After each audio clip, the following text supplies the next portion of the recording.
పాప సహితునిలో నుండి పాపరహితుడు పుట్టగలడా? మరణమైన తర్వాత నరులు బ్రతుకుతారా? అతనికి ఏమైనా నిరీక్షణ అంటూ ఉన్నదా? ఈ ప్రశ్నలను చర్చిద్దాం.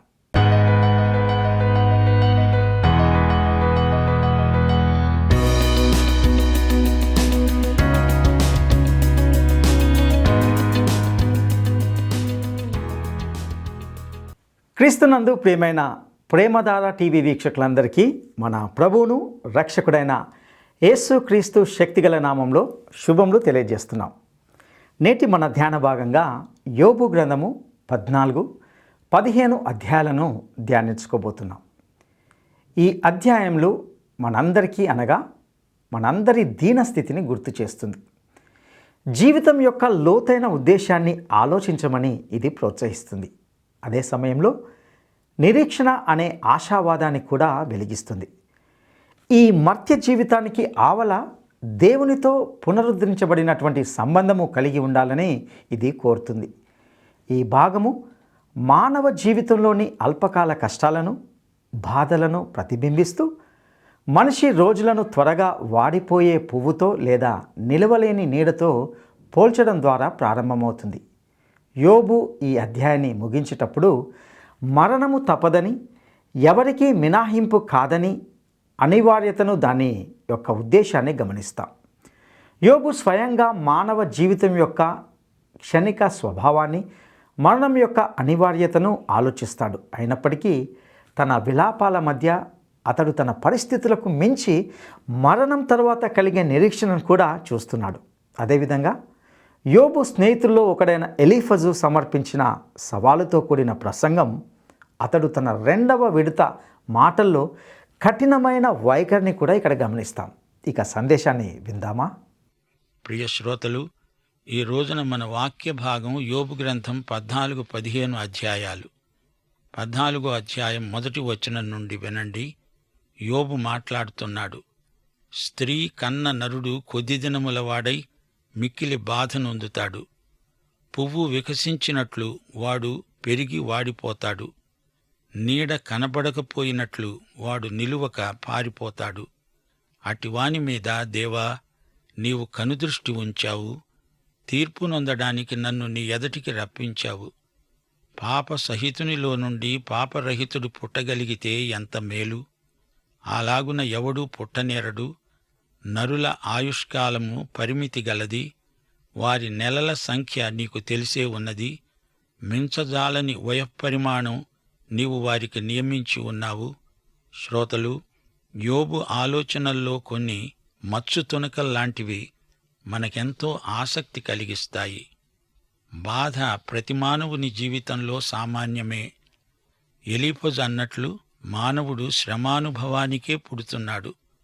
నిప్పు రవ్వలు పైకి ఎగిరినట్లే మానవుడి శ్రమలు అతని పుట్టుక నుండి మొదలవుతాయి. బాధ అనే భాషను ఎరుగని మానవుడు ఎవ్వడూ లేడు. జీవితం ఒక నీడ వంటిది. సూర్యుడు అస్తమించాక నీడ కూడా కనపడకుండా అంతరించిపోతుంది. పువ్వు పుట్టి అంతలోకే వాడి రాలిపోతుంది. మానవ జీవితమూ అంతే. ఈ సందర్భంలో యోబు ఒక పరమసత్యాన్ని వెల్లడి చేస్తున్నాడు. మనమంతా పుట్టుక చేత పాపులం. కీర్తన 51:5లో దావీదు ఇదే సత్యాన్ని మాట్లాడుతున్నాడు. నేను పాపములో పుట్టినవాడను, పాపములోనే నా తల్లి నన్ను గర్భమున ధరించింది. మనలను కన్న తల్లిదండ్రులు పాపులైనప్పుడు మనము పాపులము కామా? పాపికి పరిశుద్ధుడు పుడతాడా? అలా జరగదు. మానవుని జీవిత పరిణామం అంతా దేవుడు నియమించిందే. మానవుని జీవితం మితులకు లోనైనది. కీర్తనలు 23:4 దావీదు గానం చేశాడు. గాఢాంధకారపు లోయలో నేను సంచరించినా ఏ అపాయానికి భయపడను. అంటే దావీదు వెలిబుచ్చిన భావమేమిటి? తాను చనిపోవడం విషయం కాదిది. మరణశయ్య మీది మాటలు కావివి. మానవుడు పుట్టింది మొదలుకొని గాఢాంధకారపు మరణలోయలోనే ప్రయాణిస్తుంటాడు. చిట్ట చివరికి మరణ బిందువునే చేరుకుంటాడు. పుట్టింది మొదలుకొని మరణం వరకు మనుష్యుడు ప్రతి ఘడియ చస్తూనే ఉంటాడు. జీవం మొదలైన ఘడియ మొదలుకొని ప్రతి ఘడియ ప్రాణం పోయినంత పనే. అదే జీవితమందలి మర్మం. 6వ వచనం, కూలివారి వలె తమకు నియమింపబడిన పనిని వారు ముగించే వరకు వారు విశ్రమము నొందునట్లు వారి వైపు చూడకుండా ఉండిపో. వృక్షము నరకబడిన ఎడల అది చిగిర్చి లేత కొమ్మలు వేస్తుందని నమ్మకం ఉంది. దాని వేరు భూమిలో పాతదైపోయినా, దాని అడుగు మొద్దు మంటిలో చీకిపోయినా, నీటి వాసన మాత్రము చేత అది చిగుర్చుతుంది. లేత మొక్కవలే అది కొమ్మలు వేస్తుంది. అయితే నరులు మరణమై కదలలేక పడి ఉంటారు. నరులు ప్రాణం విడిచిన తరువాత వారు ఏమైపోతారు? తటాక జలములు ఎలా ఇంకిపోతాయో, నది నీరు ఎలా ఎండి హరించిపోతుందో, అలాగే నరులు పండుకొని తిరిగి లేవరు. ఆకాశము గతించిపోయే వరకు వారు మేలుకొనరు. ఎవరూ వారిని నిద్రలేపజాలరు. శ్రోతలు, యోబు జ్ఞానవాక్కులు వింటున్నారా? మనిషి ఎంత గొప్పవాడైనా ఎప్పుడో ఒకరోజు చావక తప్పదు. ఆ తరువాత అతడు ఎవరో, అతడు ఏమి చేశాడో చరిత్రలో భాగమైపోతుంది. ప్రజలు అంతా మర్చిపోతారు. ఇప్పుడు యోబు తన విశ్వాసాన్ని ప్రకటిస్తున్నాడు. దేవా, నీవు పాతాళములో నన్ను దాచిన ఎడల ఎంతో మేలు. నీ కోపము చల్లారే వరకు నన్ను చాటున ఉంచిన ఎడల ఎంతో మేలు. నాకు ఇంతకాలము అని నీవు నియమించిన తరువాత నన్ను జ్ఞాపకము చేసుకోవాలని నేనెంతో కోరుతున్నాను. మరణమైన తరువాత నరులు బతుకుతారా? అలాగుండిన ఎడల నాకు విడుదల కలిగే వరకు నా యుద్ధ దినములన్నీ నేను కనిపెట్టి ఉంటాను.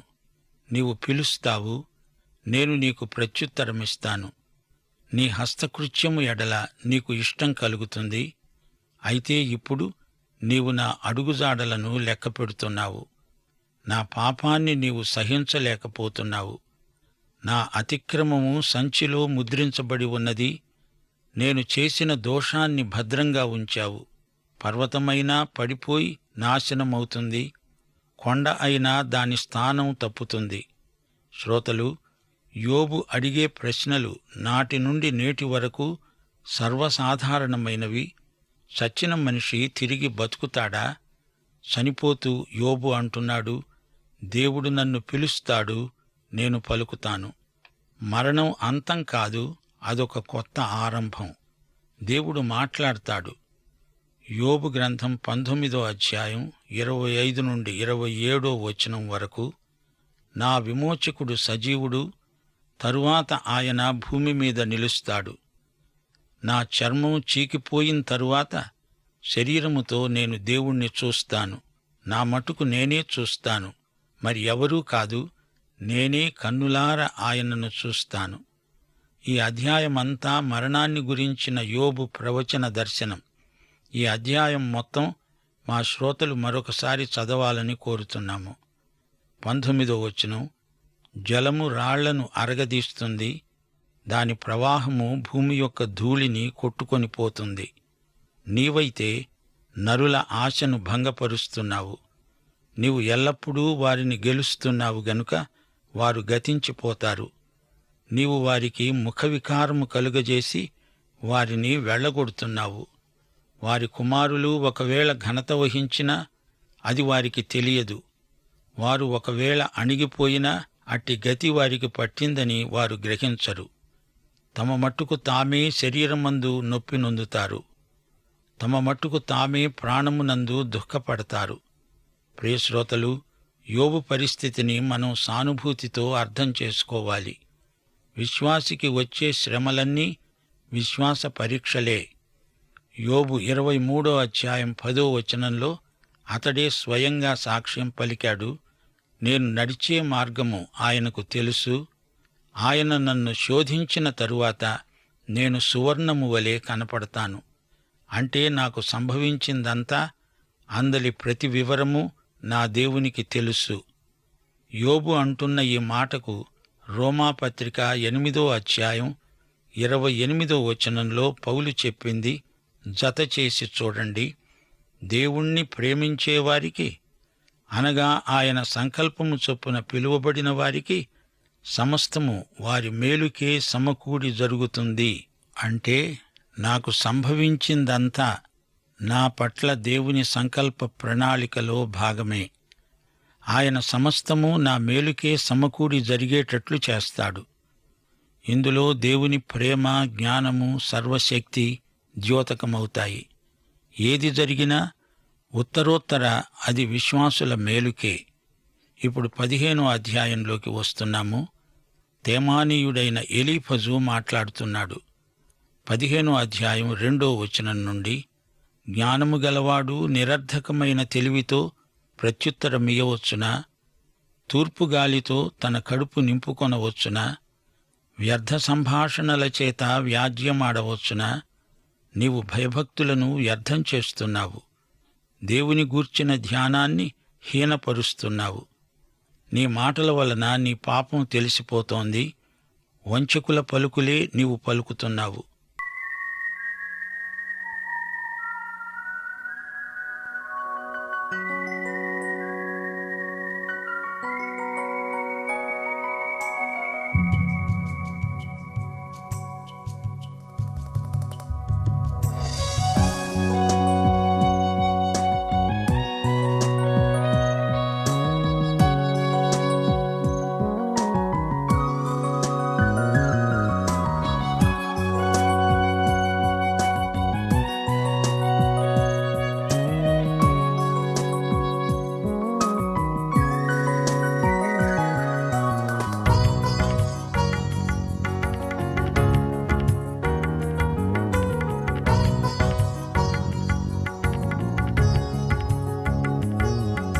సదాకాలము నీతో నేను జీవించేదను యేసయ్యా. సదాకాలము నీతో నేను జీవించేదను యేసయ్యా. యేసయ్యా, యేసయ్యా,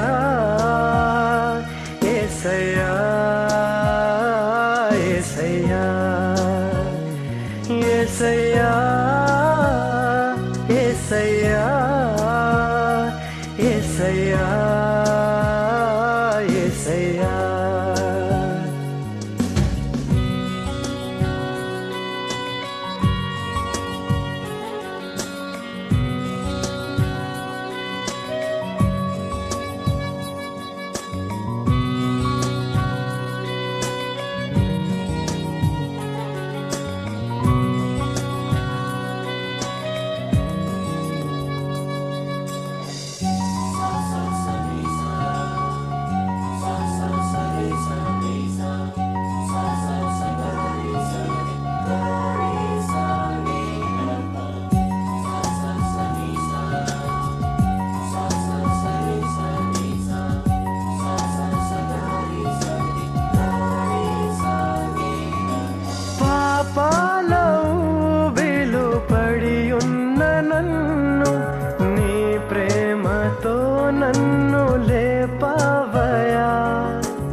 యేసయ్యా, యేసయ్యా,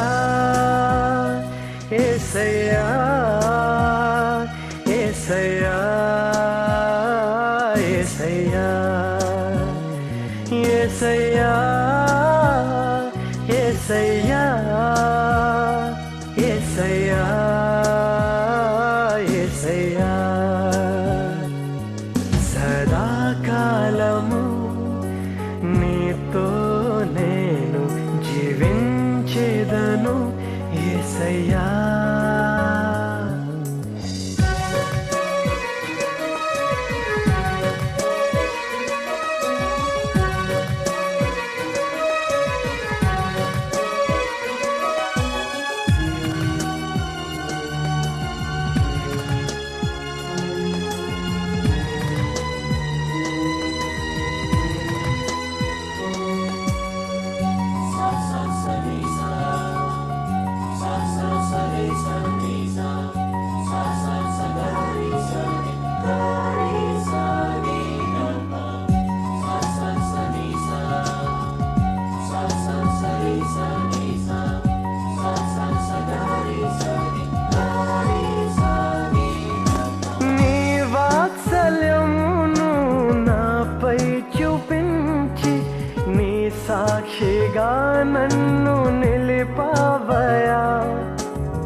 ఆశ్చర్య కార్యములు ఎన్నో చేసి నీ పాత్రగా నన్ను మలిచావయా.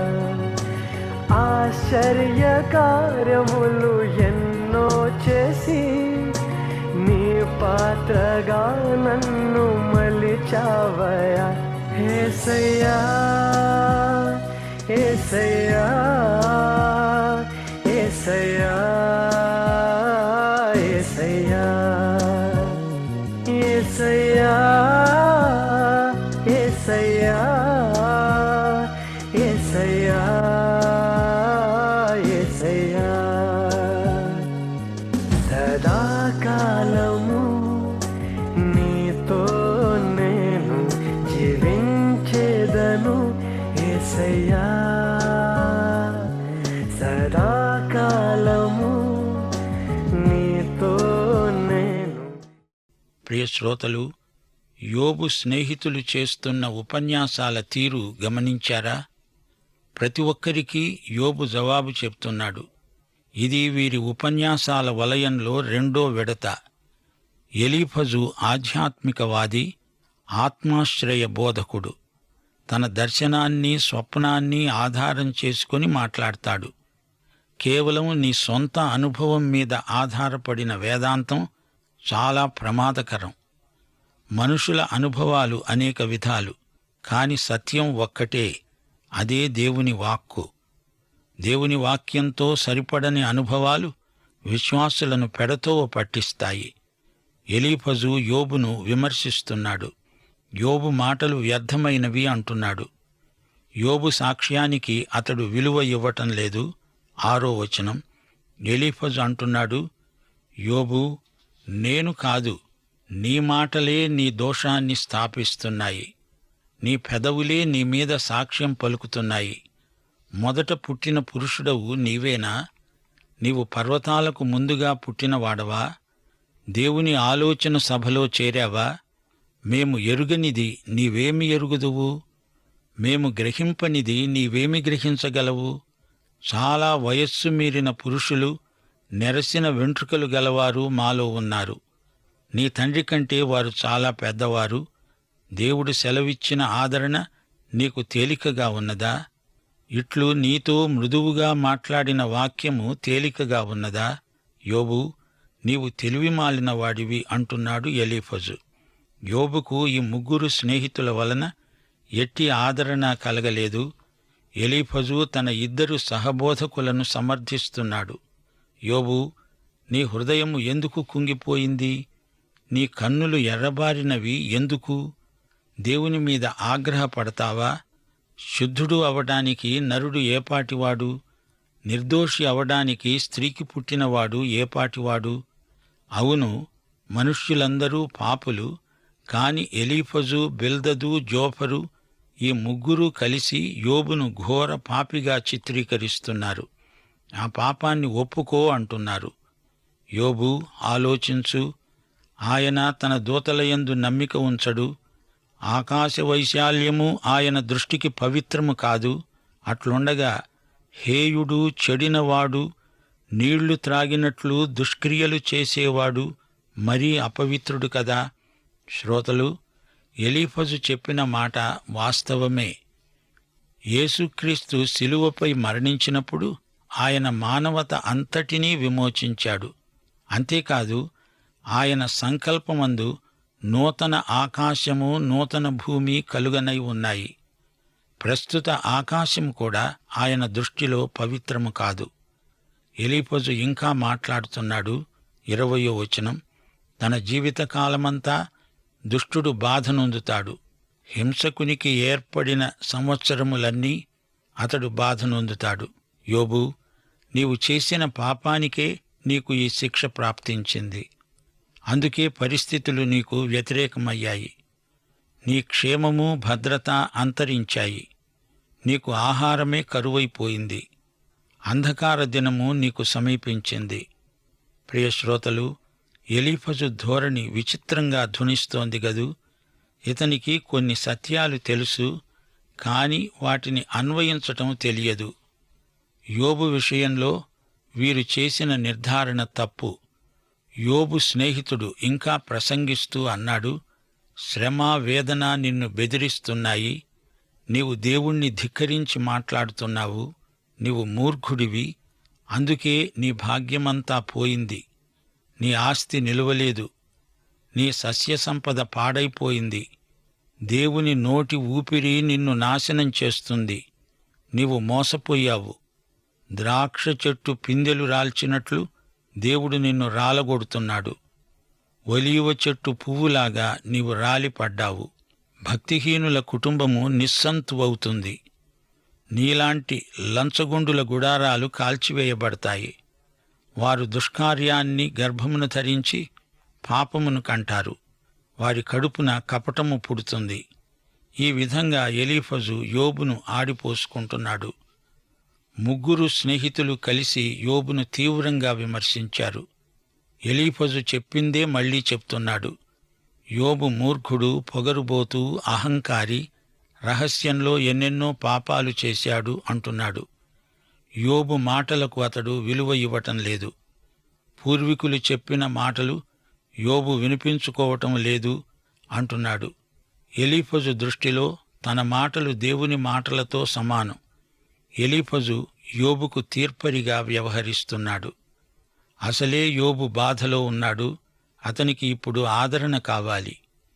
ఈ వేదాంతులు అధిక ప్రసంగాలు చేస్తున్నారు. యోబును మానసికంగా చిత్రహింస చేస్తున్నారు. యోబు సమస్యలకు వీరు పరిష్కారం సూచించలేకపోయారు. ఎలీఫజు అంచనా ప్రకారం యోబు పాపం చేశాడు గనుక బాధలు అతని మీదికి వచ్చాయి. ఎలీఫజు అంటాడు, యోబు, నీవు దేవుని వద్దకే పో, నీ పాపాలు ఒప్పుకో. యోబు అంటున్నాడు, నీ వేదాంతం చాలించు. నేను అపరాధిని కాను, నీతిమంతుణ్ణి. ఆ తరువాత బిల్దదు ఇతడంటాడు, యోబు తాను పాపినని ఒప్పుకోవటం లేదు, అందుకే అతడింకా బాధపడుతున్నాడు. బిల్దదు అంటాడు, యోబు, ఎంతకాలము నీవిలా బాధపడతావు? ఎందుకు నీకీ మొండితనం? దానికి యోబు చెప్తాడు, నేనే దేవుణ్ణి అడుగుతాను, నా పాపము ఏమిటి? నన్నెందుకు బాధ పెడుతున్నావు? ఆ తరువాత జోఫరు ఇతడంటాడు, యోబు పాపం ఇంకా తీవ్రమైన శిక్షకు తగినది గనుక యోబు, నీ పాపాలు పరిహారము కావాలి, లేకపోతే నీకు బాధలు తప్పవు. దానికి యోబు అంటాడు, నేను నీతిమంతుణ్ణి. ఈ ముగ్గురు స్నేహితులు మాట్లాడడం చాలించిన తరువాత ఎలీహు ప్రసంగించాడు. అతడన్నాడు, ఈ శ్రమలు యోబును క్రమశిక్షితుణ్ణి చేస్తాయి గనుక యోబు మౌనంగా ఉండు, నా ఉపదేశం విను. ఎలీహు మాటలకు యోబు ప్రత్యుత్తరం చెప్పలేదు. చిట్టచివరికి దేవుడు ఈ నలుగురినీ గద్దించాడు. దేవుడన్నాడు, యోబు, నీవు సణగకూడదు. సంతుష్టి సహితమైన దైవభక్తి నీకుండాలి. నీ శ్రమలకు బాధలకు కారణం నన్ను అడగవద్దు, నేను చెప్పను. యోబు 40వ అధ్యాయం 2వ వచనంలో దేవుడన్నాడు, యోబు, సర్వశక్తుడనైన నాతో వాదించవచ్చునా? దానికి యోబు అన్నాడు, చిత్తగించు ప్రభూ, నేను నీచుణ్ణి. నేను నీకు ఏమని ప్రత్యుత్తరమిస్తాను? నా నోటి మీద నా చేతిని ఉంచుకుంటాను. జ్ఞానము లేని మాటల చేత ఏమీ ఎరుగక నా బుద్ధికి మించిన సంగతులను గూర్చి మాట్లాడాను, క్షమించు. ప్రియ శ్రోతలు, యోబుకు కలిగిన విశ్వాస పరీక్షే మీకు వస్తే మీరు ఎలా వ్యవహరిస్తారు? సోదరీ సోదరులారా, అతి బాధలో ఉన్నప్పుడు యోబు ఏమేమో మాట్లాడాడు. దేవుణ్ణి నిందించాడు. గాని దేవుడు అతని మాటలు వినిపించుకోలేదు. శ్రమబాధితుడైన మనిషి మానసికమైన ఒత్తిడిలో ఏమేమో అంటాడు. మన బలహీనతలు దేవునికి తెలుసు. యోబు గొప్ప విశ్వాసి. అతనికి దేవుడు విశ్వాస పరీక్ష పెట్టాడు. దేవుడు తనను చంపినా విశ్వాసాన్ని వదలను అన్నాడు. ప్రియ శ్రోతలారా, యోబు అసాధారణమైన వ్యక్తి. అతని జీవితంలో నుండి ఎన్నో పాఠాలు మనము నేర్చుకోగలం. తానేమీ పాపము చేయలేదే, తనకెందుకు ఈ శ్రమలు రావాలి అనేది యోబు ప్రశ్న. యోబులాంటి మంచి మనిషికి కూడా పశ్చాత్తాపం అవసరం. అలాంటప్పుడు నీ సంగతి, నా సంగతి ఏమిటి? ఈ రోజున కొందరు ఆధునిక పరిసయ్యులు తామే పరిశుద్ధులమని ఎదటి వారిని చిన్నచూపు చూస్తున్నారు. వారికి యోబు చరిత్ర గొప్ప గుణపాఠం.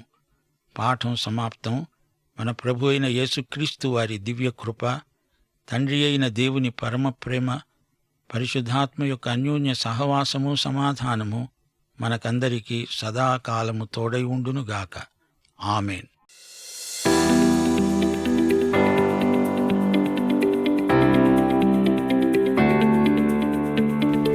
యోబు తన అతిక్రమము ఎక్కడ ముద్రించబడియున్నదని తెలియచేశాడు. యోబు తన అతిక్రమము ఎక్కడ ముద్రించబడియున్నదని తెలియచేశాడు. 1 సంచిలో, 2 హృదయంలో, 3 దేవుని మనస్సులో. ఈ ప్రశ్నకు సరైన జవాబును ఈ వాట్సాప్ నంబర్కు పంపండి. ప్రియులారా, ఇంతవరకు నేటి ఈ సందేశంలో మానవ జీవితం యొక్క స్వల్పత మరియు ఇబ్బందులను గుర్తించడం ద్వారా ప్రారంభిస్తాడు. స్త్రీకి జన్మించిన వ్యక్తి ఆయుష్ తక్కువగా ఉండి కష్టాలతో నిండి ఉన్నాడని గ్రహించాం. యోబు మరణమనే ఖచ్చితత్వాన్ని ప్రతిబింబిస్తూ మానవ జీవితాన్ని వాడిపోయే పువ్వుతో, నిలిచి ఉండని నీడతో పోల్చినట్టుగా చూసాం. ఈ ఊహ మన మరణానికి అనివార్యతను నొక్కి చెబుతుంది. అయితే ఎంతటి నిరాశలోనైనా నిరీక్షణ ఉందని యోబు ద్వారా మనకు వ్యక్తమవుతుంది. చనిపోయినవాడు మరలా బ్రతుకుతాడా అని యోబు అడుగుతున్నాడు. ఈ ప్రశ్న పునరుద్ధరణ విషయమైన కోరికను సూచిస్తుంది. దేవుడు మానవ జీవితానికి సరిహద్దులను నిర్ణయించాడని గుర్తించగలం. ఇది దైవిక సార్వభౌమత్వం, న్యాయం యొక్క ఇతివృత్తాన్ని ఎత్తి చూపుతుంది. ప్రియులారా, జీవితంలోని అస్థిరత గురించి మనం ఆలోచించాలి. జీవితంలోని సంక్షిప్తత మన ప్రాధాన్యతలను, నిర్ణయాలను ఎలా ప్రభావితం చేయాలో ఆలోచించాలి. నిత్యత్వాన్ని దృష్టిలో ఉంచుకొని మీరు జీవిస్తున్నారా? దేవుని సార్వభౌమత్వంలో ఓదార్పును కనుగొంటున్నారా? అనిశ్చితి మరియు బాధల సమయాల్లో దేవుడు ఏలుబడి చేస్తున్నాడని, మీ జీవితానికి ఒక ఉద్దేశం ఉందనే వాస్తవంలో మీరు ఓదార్పు పొందాలి. క్రీస్తు పునరుత్థానంలో ఆశను వెదకాలి. మరణాంతరం మనకు యేసుక్రీస్తులో ఉన్న నిరీక్షణను గుర్తించాలి. యేసుక్రీస్తు మన కొరకు మరణించి, మరణాన్ని జయించి నిత్య జీవాన్ని మనకు అనుగ్రహించాడు. అట్టి కృప దేవుడు మీకు దయచేయనుగాక. దైవాశీస్సులు. ఈ కార్యక్రమం మీకు నచ్చిందా? అయితే వెంటనే మిస్డ్ కాల్ ఇవ్వండి. బహుమతి పొందే విజేత మీరే కావచ్చు.